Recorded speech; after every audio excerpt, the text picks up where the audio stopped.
Penurunan jumlah penambahan kasus terkonfirmasi positif virus corona, COVID-19, harian di Indonesia, yang tak pernah menerapkan lockdown, membuat heran Malaysia.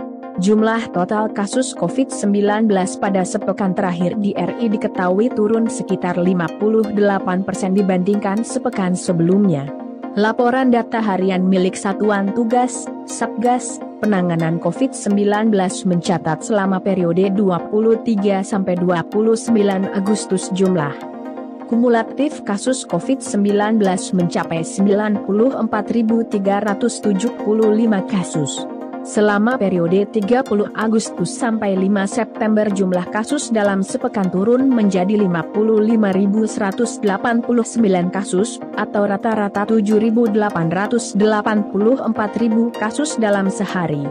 Perbaikan kondisi di Indonesia membuat pemimpin Partai Aksi Demokratik, DAP, Malaysia Lim Kit Siang yang ikut menyentil Menteri Kesehatan Malaysia Khairi Jamaluddin yang dinilai belum mampu menurunkan kasus corona.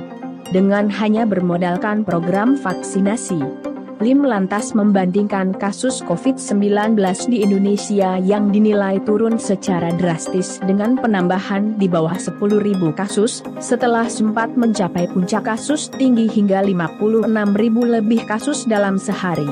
Bisakah Menteri Kesehatan yang baru, Khairi Jamaluddin, menjelaskan mengapa selama 16 hari berturut-turut, Indonesia telah mengurangi kasus baru COVID-19 hariannya menjadi lebih sedikit dari kasus Malaysia, bahkan kurang dari setengah seperti kemarin 8.955 kasus menjadi 20.988 kasus Malaysia, kata Lim, dilansir dari Malay Mail, Minggu, 5 September 2021. Lim bahkan menilai Malaysia saat ini menjadi salah satu negara dengan penanganan pandemi COVID-19 yang buruk di dunia.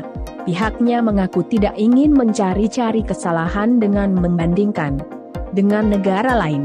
Ia hanya berharap hal itu dapat menjadi pecut agar Malaysia mampu menemukan solusi pengendalian pandemi dengan segera.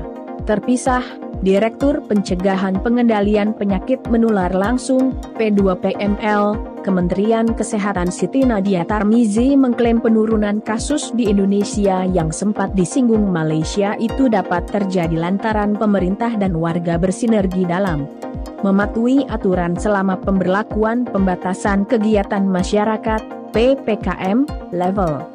Nadia juga mengatakan program vaksinasi nasional cukup ampuh membantu menekan transmisi penularan COVID-19 di tanah air.